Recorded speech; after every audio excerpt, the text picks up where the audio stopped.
today we're going to briefly discuss how I got my Brazilian visa and how you can too. First and most important step to figure out which visa is right for you.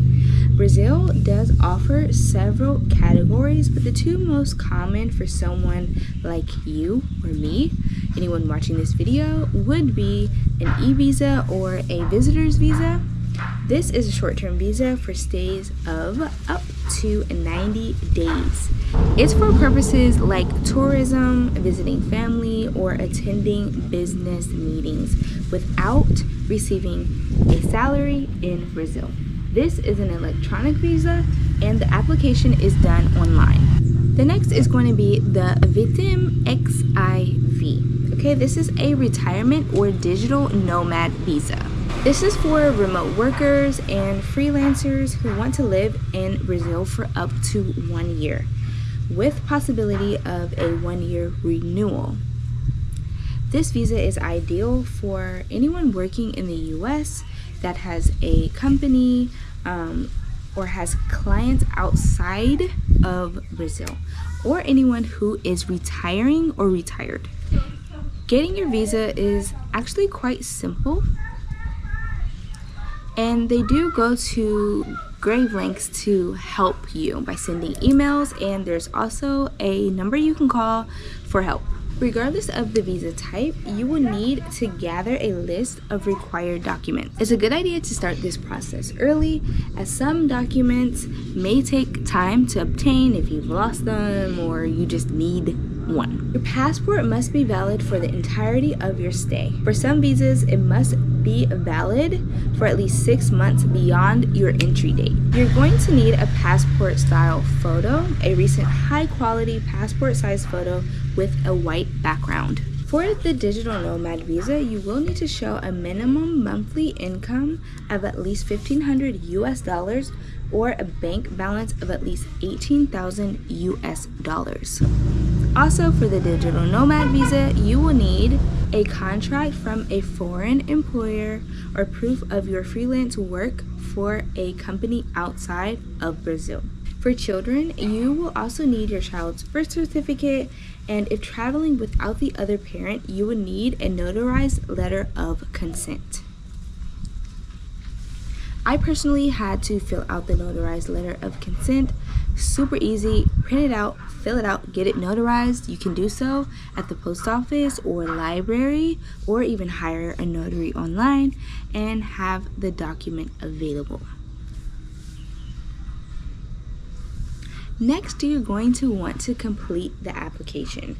The application process varies slightly depending on the visa type, but for an e-visa, you're going to fill out an online application form, upload your digital documents, pay the fee, and receive the visa electronically. I received mine via email.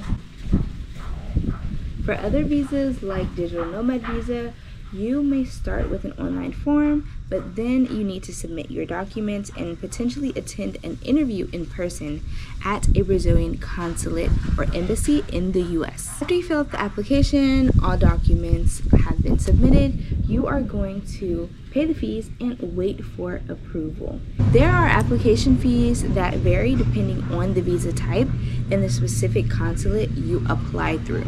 Of course, there is a processing time. It's essential to apply well in advance of your travel date, as you don't know if the facilities are backed up, and processing time can take several weeks or even months. I know for me, it was very easy to get the visa. Once I submitted my application with all my documents inside, they responded to me the same day via email letting me know I needed to sign the first bio page of my passport and return it. My daughter's passport also needed to be signed and a photocopy returned as well. After I submitted that, I needed to give clarification as to why the birth certificate of my daughter was not signed. I just called and let them know my daughter's dad was not present during the time of the birth certificate signing. So that is why, okay? There's nothing I can do about that. They don't expect you to do anything about that. And when I did sign the authorization form of consent, he does not have a passport, so the information was left blank, and they wanted to know why. I also called to confirm that information over the phone. Super easy. They followed up with me immediately every single day. When they requested more information, they would give me a 10-day extension. So is that 10 days from my original point or 10 days after? Don't know. All I know is follow up with them, continue to be in contact with them if they reach out to you, and get your paperwork done. This is how you get a visa in Brazil. Hope it was helpful. If you need any other additional help, you can always get the Moving Abroad Toolkit.